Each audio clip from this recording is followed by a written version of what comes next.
Good evening प्यारे बच्चों, कैसे हैं आप सब। दिस इज़ रवि राय और अकाउंटेंसी टीचर। उम्मीद करता हूं कि आप सब बहुत ही कुशल मंगल होंगे। तो जैसा कि हमने प्रीवियस अपने वीडियो में बात की हुई थी कि 12th accountancy for mid term 2 हम स्टार्ट करेंगे और उसकी शुरुआत हम करेंगे पार्टनरशिप, रिटायरमेंट और डेथ ऑफ अ पार्टनर से। तो पढ़ाई शुरू करने के पहले और बाकी एलिमेंट्स को जानने के पहले जो सबसे ज़रूरी चीज़ है वो मैं आपसे बता दूं, क्योंकि अभी तक बहुत से जिन भी बच्चों ने अभी तक इस वीडियो को लाइक शेयर और सब्सक्राइब नहीं किया होगा, तो please do like share and subscribe for more updates. तो अब हम आ जाते हैं बच्चे ज़रा पढ़ाई पे। सबसे पहली बात कि हमारा जो टॉपिक है जिस पे हमें बातचीत करनी है वो है हमारा रिटायरमेंट और death of a partner. Retirement और डेथ ऑफ अ पार्टनर पे हमें बातचीत करनी है, जिसमें से अभी जो हमारा प्राइमरी फोकस है वो होगा रिटायरमेंट ऑफ अ पार्टनर। ठीक है, तो सबसे पहले हम ये बातचीत कर लें बच्चे कि रिटायरमेंट ऑफ अ पार्टनर में हमको क्या क्या पढ़ना है, कौन कौन से अकाउंटिंग ट्रीटमेंट्स जानने हैं, accounting treatment for goodwill, profit sharing ratio, sacrifice gain, और ये क्या क्या तमाम वो चीज़ें हो सकती हैं जो हमको पढ़नी होंगी। तो let's proceed further. The very first topic we have to go through is calculation of new profit sharing ratio, new PSR भी हम बोलते हैं, calculation of new profit sharing ratio. और उसी के साथ साथ हम पढ़ेंगे and calculation of gain by remaining partners. Gain by remaining partners को हम कहते हैं calculation of gaining ratio by remaining partners. Is that clear बच्चों? बाय रिमेनिंग पार्टनर्स, क्योंकि जो पार्टनर छोड़ के जा रहा है, ठीक है, तो वो कितना गेन किया, ठीक है, समटाइम्स सेक्रीफाइस भी करता है, हम उसके बारे में भी बात करेंगे।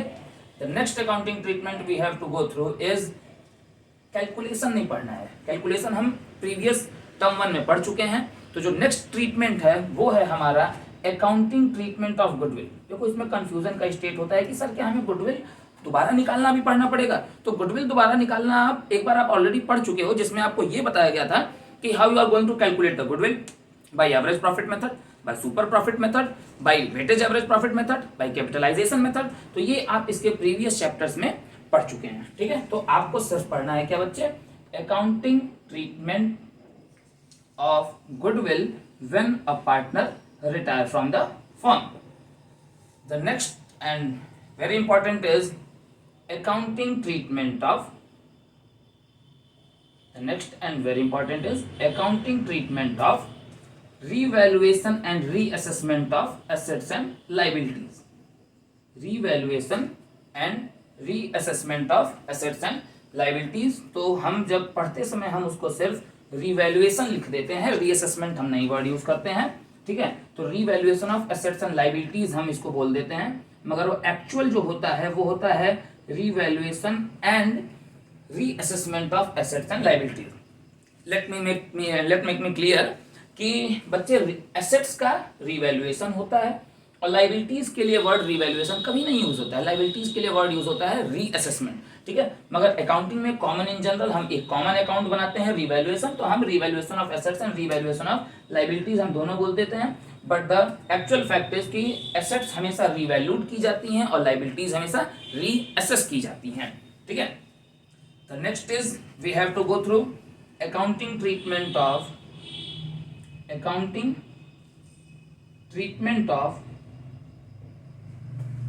Accumulated profit. बहुत तरह के एक्यूमुलेटेड प्रॉफिट्स तुमने पढ़ लिए होंगे, type of accumulated losses and so many types of reserve, जिसमें आपने पढ़ा होगा general reserve, workman compensation reserve, investment fluctuation reserve, और इस तरह की तमाम से रिजर्व तुमने पढ़े होंगे। ठीक है, last as per CBSE this year syllabus but not least payment due to retiring partner. मैं इसलिए ऐसा बोल रहा हूं क्योंकि जो एडजस्टमेंट ऑफ कैपिटल है वो इस बार के सिलेबस से स्प्लिट कर दिया गया है, जो 30% सिलेबस स्प्लिट किया गया है, लोन पार्टनर का हटा दिया गया है, पार्टनर्स लोन अकाउंट बनाना हटा दिया गया है। तो आपके करिकुलम में जो इस समय बाकी रह गई है चीज वो है payment due to retiring partner. Is that clear बच्चों? तो अब ये वेरियस ट्रीटमेंट्स हैं, लाइक 1 2 3 4 5 ट्रीटमेंट्स बहुत से हैं, मगर फिलहाल आपके सिलेबस में आपको ये 5 ट्रीटमेंट्स पढ़ने हैं। तो आज का जो हमारा वीडियो है जिस टॉपिक पे है वो है आपका calculation of new profit sharing ratio and calculation of gaining ratio by remaining partners. तो हम शुरू करने वाले हैं इस टॉपिक पे, ठीक है। तो बच्चों हम शुरू करते हैं। हाँ, शुरू करने के पहले जो तुमको सबसे जरूरी चीज बतानी है वो ये बतानी है कि आप जब भी बैठिए पढ़ने तो आप अपनी कलम और कॉपी साथ लेके बैठिए, पेन पेपर साथ लेके बैठिए, ताकि चीजों को रिकॉर्ड करते रहिए। अगर आपको लिख पाने में दिक्कत है तो आप at the point of time screenshot ले लीजिए, ठीक है। आजकल तो टेक्नोलॉजिकल हर बच्चा एडवांस है, स्क्रीनशॉट का जमाना है, तो कोई बहुत बड़ा मसला होगा नहीं, ठीक है। और अगर उस पर भी दिक्कत हो तो वीडियो एक बार रिवाइंड करके चेक कर सकते हो, ठीक है। It's your choice. Let's proceed. Clear? And now we are going to study about the calculation of new profit sharing ratio, that is new PSR का मतलब कुछ और मत समझ लेना भाई। पीएसआर का मतलब है profit sharing ratio, calculation of new profit sharing ratio by, सबसे जरूरी चीज, रिमेनिंग पार्टनर। सर आपने ये रिमेनिंग क्यों लिखा? तो कुछ चलो कुछ एग्जांपल्स देखते हैं, अपने आप चीजें समझ में आएंगे, ठीक है। For example situation 1, case 1। For example 3 partners are there, A B and C, with the ratio 3:2:1. B retires. B retire हो गया। What is the share of B? B का शेयर यहाँ पे क्या है? तो the share of B is 2/6. इसमें तो किसी को दिक्कत नहीं है ना। 2/6 is the B share over there. Okay? B का शेयर क्या है? 2/6. B रिटायर हो गया तो B का शेयर कौन लेगा? B का शेयर के अब प्रॉफिट को कौन अचीव करेगा, कौन गेन करेगा? A और C। तो आपको हर चीज में 2 चीजें चाहिए। पहला आपको क्या चाहिए? अब हम निकालने जा रहे हैं सॉल्यूशन पे, मैं यहां लिख देता हूं सॉल्यूशन ताकि क्लियर रहे तुमको। सॉल्यूशन न्यू पीएसआर हम पहले जरा निकाल लें। अब हम आते हैं जब न्यू पीएसआर पे, ठीक है। तो अब देखो पहली जो सिचुएशन है, तो अभी मैं सिचुएशंस पूरी लिखूंगा, उसके बाद हम फिर बात आगे बढ़ाएंगे। तो मैं इसको एक बार फिर से जरा सा इरेज करता हूं और मैं दोबारा सिचुएशन के साथ शुरू करूंगा, क्योंकि मैं अभी सिचुएशन के पहले थोड़ा सा प्री आइडिया दे दूं सारे बच्चों को कि बी का शेयर है। अब बी का शेयर पहला जो सिचुएशन होगा उसमें बताएगा नहीं कि बी का शेयर कौन लिया, किस प्रपोर्शन में लिया, तो एक केस है। फिर एक बार अगली सिचुएशन में बताएगा कि बी का शेयर ए और सी दोनों इक्वल लिए, तो वो एक सिचुएशन बनेगी। एक सिचुएशन बताएगा कि बी का जो शेयर है वो ए और सी, ठीक है, किसी पर्टिकुलर प्रपोर्शन में लिया, लाइक 2:1, 3:2, व्हाटएवर। एक बताएगा, ठीक है, कि बी का जो शेयर है वो ए अकेले ले लिया या सी अकेले ले लिया, ठीक है। एक में बताएगा कि बी का शेयर, बी ने अपने शेयर को ए और सी को इस अमाउंट में बेचा, सेल किया, ठीक है, sell his share towards A only, towards C only, और sell his share towards A and C in the 60:40, that is 6:4, that is 3:2, ठीक है। तो ये तमाम केसेस हमको पढ़ने हैं, तो हम शुरू करेंगे केस स्टडी 1 से, ठीक है। और साथ ही साथ हम शुरू करेंगे ऑन द स्पॉट, वहीं पे हम जानेंगे सेक्रीफाइस और gain made by the partner, ठीक है बच्चों। तो स्क्रीनशॉट ले लो। तो आओ बच्चों शुरू करते हैं the case 1। When a partner retire from the firm, जब एक पार्टनर फर्म से रिटायर होता है, एंड नथिंग इज मेंशन्ड, और कुछ भी मेंशन न किया हो क्वेश्चन में, in the question about his surrender, कि वो अपने शेयर को किसको सरेंडर कर रहा है, कैसे सरेंडर कर रहा है, या फिर और करके द सेम सिचुएशन के 2 मायने हो सकते हैं, और amount of gain by the remaining ones. Let us take an example. A, B and C are partners with the ratio 3:2:1. This is your question. Suppose B retires. Suppose B retires. How much share of B? 2:6. ठीक है। You have to calculate, बस इतना ही सवाल में दिया हुआ है कि A, B, C पार्टनर है, B retires, ठीक है। और फिर लिखा है calculate the new profit sharing ratio of remaining partner, या लिख दिया है calculate the new profit sharing ratio of A and C and gaining ratio 2। तो आपको बस बोला है कैलकुलेट न्यू पीएसआर, ठीक है। आप कैसे सर कैलकुलेट करोगे? सर ये तो बहुत आसान है।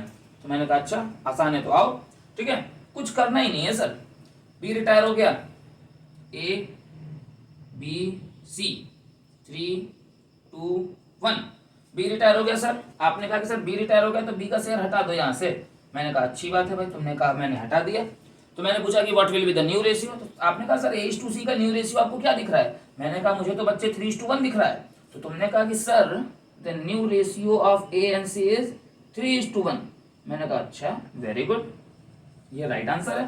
ठीक है, फिर आपने मुझसे कहा कि सर गेनिंग रेशियो क्या होगा इनका। ठीक है, तो मैंने कहा भाई ये तो सोचना पड़ेगा। तो आपने कहा कि सर गेनिंग रेशियो भी क्वाइट इजी है। मैंने कहा अच्छा, क्या होगा गेनिंग रेशियो? तो आपने मुझसे कहा कि sir the new ratio is the gaining ratio. ठीक है, यही रेशियो उनका गेनिंग रेशियो भी हो जाएगा। मैंने कहा बच्चे मुझे तो यकीन नहीं है। तुमने कहा कि अच्छा सर, अगर यकीन नहीं है तो एक बार टेस्ट कर लेते हैं। मैंने कहा आओ चलो टेस्ट करते हैं। तो मैंने पूछा कि बच्चे गेनिंग रेशियो का फॉर्मूला क्या होता है? तुमने कहा कि सर गेनिंग रेशियो का फॉर्मूला होता है new ratio minus old ratio. मैंने कहा अच्छा, आओ भाई निकाल लेते हैं। यहाँ ए लिखता हूँ, यहाँ सी लिखता हूँ, मुझे लगता है यहाँ तक दिखाई देना चाहिए बच्चों को। तो ए न्यू रेशियो क्या है? ए का 3/4। सी का न्यू रेशियो क्या है? थोड़ा और ऊपर लिख देता हूँ। सी का न्यू रेशियो क्या है? 1/4 minus minus old ratio A का क्या था? 3/6। सी का क्या था? 1/6। मैंने कहा कि बच्चे ये तो एलसीएम निकालना पड़ेगा। तुमने कहा यस सर, आइए हम एलसीएम निकाल लेते हैं। 4 और 6 का एलसीएम हम ले लेते हैं 12। ठीक है, हमने एलसीएम ले लिया 12, तो ये आपके 3 टाइम्स जा रहा है, तो ये हो गया 9, और 9 माइनस ये 2 टाइम्स जा रहा है, तो 9 माइनस 6 तो आ गया 3/12। ठीक है, अगर मैं गलत कैलकुलेशन नहीं कर रहा हूं तो मुझे लगता है कि मैं सही जा रहा हूं। ठीक है, फिर यहाँ पे एलसीएम लेंगे, ये होगा 3, ये होगा 2, तो 3 माइनस 2 होगा 1।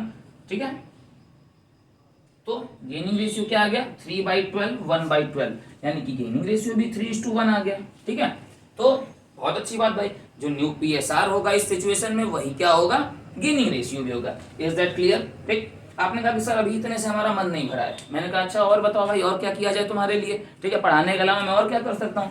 तो तुमने कहा कि सर मान लो, ठीक है, कि यहाँ पे ए रिटायर होता तो आप क्या करते? मैंने कहा मैं क्या बताऊं मैं क्या करता, ये तो तुम बताओगे। तो तुमने कहा कि दूसरे बच्चे ने कहा कि सर ए रिटायर हो जाएगा तो बी और सी के बीच में जो रेशियो बचा हुआ है ना, ये आप हाइड कर लो हाथ से। बी और सी के बीच में रेशियो 2:1 बचा हुआ है, तो न्यू रेशियो 2:1 हो जाएगा। ठीक है, और वही गेनिंग भी हो जाएगा। ठीक है, एक बच्चे ने पूछा कि sir what happened if C retire, अगर सी रिटायर होगा तो न्यू रेशियो क्या होगा? तो मैंने कहा कि ये फिर वही वाली बात, सी वाले को ढक लो ना, ए और बी के बीच में रेशियो क्या दिख रहा है? तुमने कहा सर ए और बी के बीच में रेशियो तो 3:2 दिख रहा है। मैंने कहा बच्चे वही न्यू रेशियो हो जाएगा, वही गेनिंग रेशियो भी हो जाएगा। तो मुझे लगता है कि केस 1 हमारा क्लियर हो गया है। जो बच्चों को समझ में आया है वो लिख लें, अदरवाइज आप स्क्रीनशॉट ले लें। अब हम चलेंगे केस नंबर 2 पे।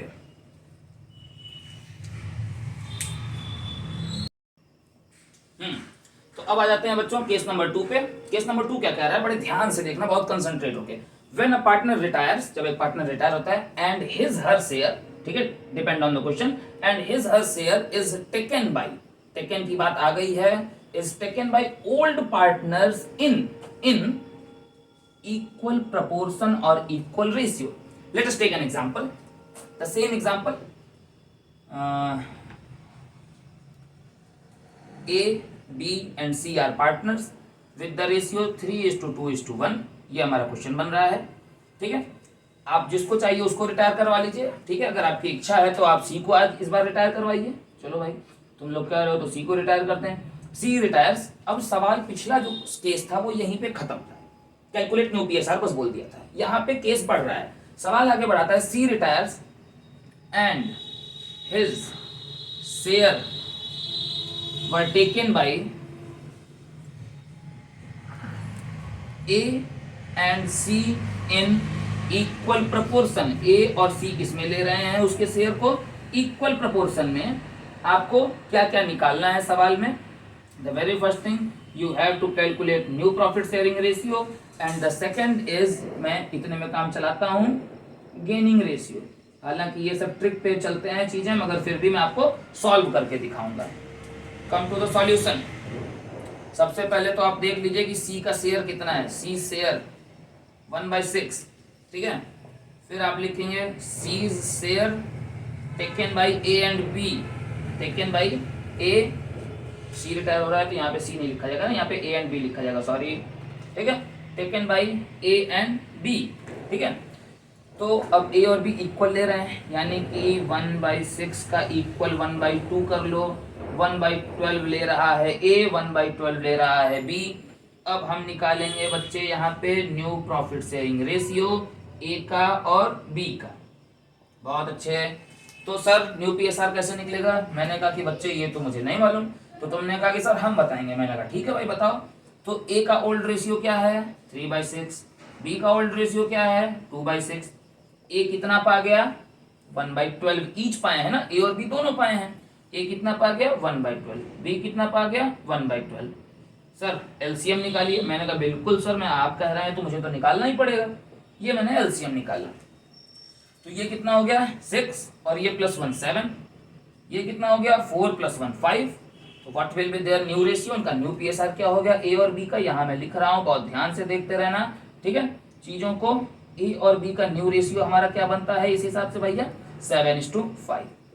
अब देखो ये जोड़ के देख लेना, 7 और 5 जोड़ के बराबर आ रहे हैं। 7 + 5 = 12। 12/12 यानी कि 1। रेशियो एक का ही प्रपोर्शन बन रहा है। तो ये चीज दिमाग में हो, ये जो 7 5 है, अगर ये 7 4 हो जाता ना तो ये 11 रह जाता। आंसर सही नहीं निकाले हो। तो सेटिस्फेक्शन का होना बड़ा जरूरी है बच्चे।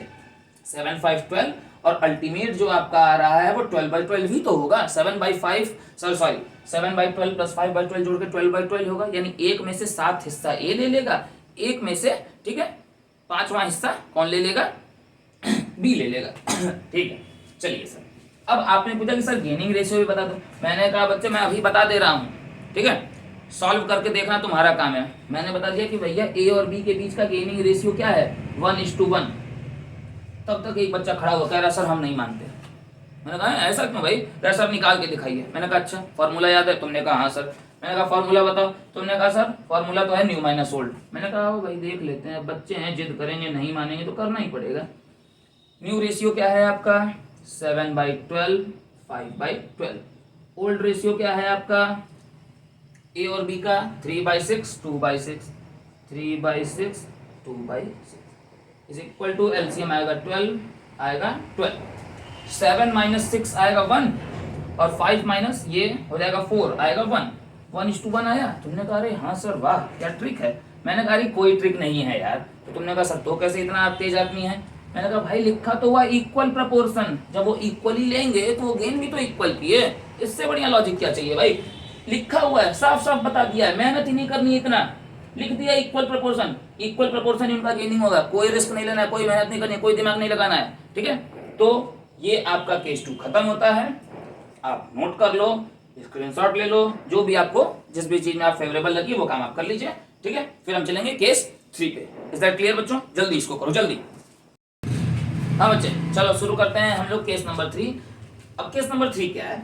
When a partner retire and his or her share of profit is taken by old partner is लिख दिया था यहाँ पे in some specified ratio, किसी specified ratio में, ठीक है। A B C are partner, again B retire हो रहा है, ठीक है। And सवाल आगे बढ़ता हुआ, and his share of profit is taken by A and C in 3:2, ठीक है। ए और सी किस रेशियो में ले रहे हैं? उसके प्रॉफिट को 3:2। तो आपको दो चीजें निकालनी है, पीएसआर और सेक्रीफाइस के। तो आइए हम सर बिना टाइम वेस्ट किए हुए सॉल्यूशन पे चलते हैं। आपका प्रॉफिट शेयरिंग रेशियो निकालते हैं। तो सबसे पहले आपको निकालने के लिए क्या निकालना पड़ेगा? B's share of profit gained by B का जो शेयर ऑफ प्रॉफिट है वो ए और सी कितना कितना गेन कर रहे हैं ये निकाल लो। तो बी का शेयर ऑफ प्रॉफिट क्या है? 2/6 है, ठीक है। ए कितना ले रहा है? 3:2 के प्रपोर्शन में, यानी ए ले रहा है 3/5 और सी ले रहा है 2/5।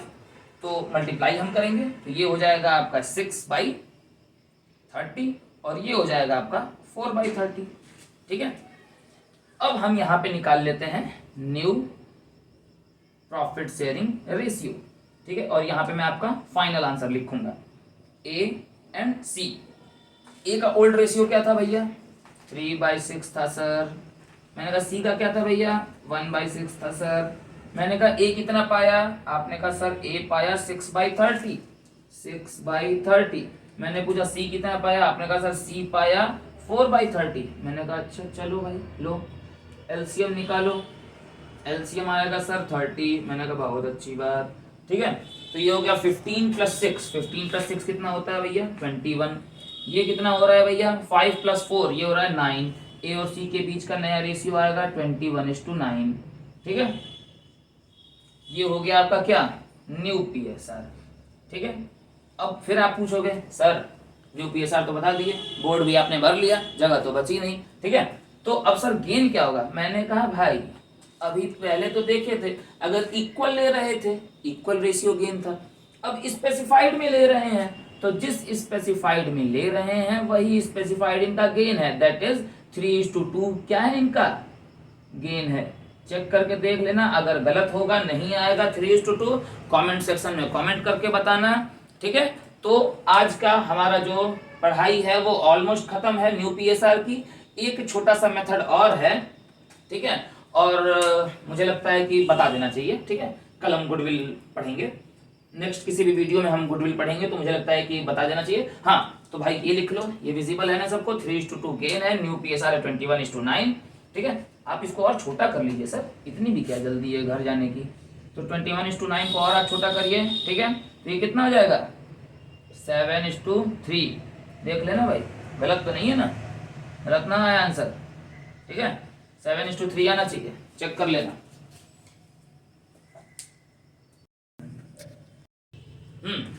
तो आ जाइए भैया, आखिरी केस है आज का, केस नंबर 4। केस नंबर 4 क्या कह रहा है, when a partner retires and his या her share of profit is entirely, पूरी तरह से taken by any of the remaining partner, कोई भी एक बचा हुआ पार्टनर उसका पूरा शेयर ले ले, ठीक है। सर एक क्वेश्चन बताइए, मैंने कहा लो भाई हम एक सिचुएशन अराइज करते हैं, ए बी सी पार्टनर हैं भाई, हमारे लगातार यही लोग पार्टनर रहेंगे, हम पार्टनर्स नहीं जल्दी चेंज करते हैं, ठीक है। कॉमर्स वाले हम लोग ना, तो पार्टनर जल्दी नहीं चेंज किया जाता है, ठीक है। बी रिटायर हो रहा है, ठीक है, बी रिटायर्स, और सवाल आगे बढ़ाया and his share of profit, और उसका जो शेयर ऑफ प्रॉफिट है इज एंटायरली टेकन बाई, आप किसको देना चाहते हैं, सी, थोड़ा सा बेचारा कमजोर लग रहा है तो आओ हम सी को दे देते हैं, टेकन बाई सी, ठीक। सर सॉल्यूशन बताइए, मैंने कहा बिल्कुल सर, सॉल्यूशन में कुछ करना ही नहीं है, मेहनत ही नहीं है, न्यू पीएसआर निकालना है। ए का कोई मसला ही नहीं है, ए का जो था वही रह जाएगा, ठीक है। अब बी रिटायर हो गया तो ए का तो वही रख देंगे, आओ ए को छोड़ो सी पे आते हैं, पहले हम सी का निकालेंगे, ठीक है, एकदम बिना कुछ सोचे समझे। तो सी का कितना था, सी का प्रीवियस था 1/6, सी ने किसका गेन किया, बी का गेन किया, ठीक है। बी से कितना पाया वो 2/6, तो सी का कितना हो गया 3/6, और ए का कितना था 3/6 था ही, ए कुछ भी एक्स्ट्रा नहीं पाया है तो 0 ही रहने दो ना, तो 3/6। तो न्यू पीएसआर ए और सी के बीच में क्या आ जाएगा भाई 3:3, यानी कि 1:1, ठीक है। अब ये तो समझ में आ रहा है ना भाई, 6 तो 6 आपका बेस डिनोमिनेटर रह गया, 1 + 2 3, ठीक है। ऐसा तो नहीं है ना कि किसी बच्चे को न्यूमरेटर और डिनोमिनेटर भी जोड़ने में दिक्कत आ रही है, ठीक है। तो हाँ अब सर गेनिंग रेशियो नहीं बताएंगे क्या, मैंने कहा क्यों नहीं बताएंगे भाई, अब खत्म करने वाले हैं तो पूरा खत्म करें। सर गेनिंग रेशियो क्या है, मैंने कहा बच्चे यार एक ही आदमी तो गेन किया सी, ठीक है। तो यहाँ पे गेनिंग रेशियो किसका हुआ, ओनली, यहाँ पे आप लिखिए ओनली सी गेन्स, और सी कितना गेन किया है, सी 2/6 गेन किया है, साहब भाई बी का पूरा शेयर ले लिया तो सी कितना गेन किया है 2/6, ठीक है।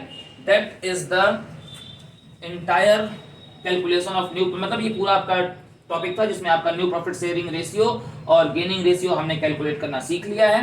तो आज की वीडियो में हमारी जो पढ़ाई होगी, जो हमारी बातचीत होगी वो यहीं तक होगी कि हमने रिटायरमेंट चैप्टर में जो भी रिमेनिंग पार्टनर है जो बिजनेस छोड़ के जाता है तो उसके शेयर को रिमेनिंग पार्टनर किन किन प्रपोर्शंस में ग्रैब करते हैं, टेक करते हैं, और उससे new PSR new profit sharing ratio कैसे निकलता है, गेनिंग का क्या हाल होता है।